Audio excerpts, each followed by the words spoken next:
How to search in Reddit. Hello and welcome to Tech It's Simple. I'm back with a new quick and easy tutorial video on how you can search in Reddit. To get started, open any browser on your device and in the search bar, type reddit.com. Then press enter to browse it. You will reach the official website of Reddit. Now, once you reach this page, make sure you are logged into your account. Now, to search anything in Reddit, here you will see the search bar at the top. At the search bar, you can type any keyword that you want to search in Reddit. Then, you will be presented with various search results along with their headings.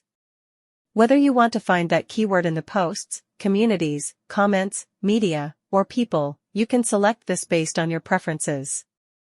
Also, if you want to search it in a specific community, go to any community that you would like to, and then there, at the search bar, type the same keyword that you want to search.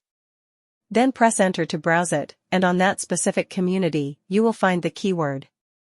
So, in this way, you can search in Reddit. That's all for today's video. Thanks for watching till the end. If you found this video helpful, don't forget to like, share, and subscribe to the channel. Also, hit that bell icon to get notifications on more helpful tutorials. See you in the next video.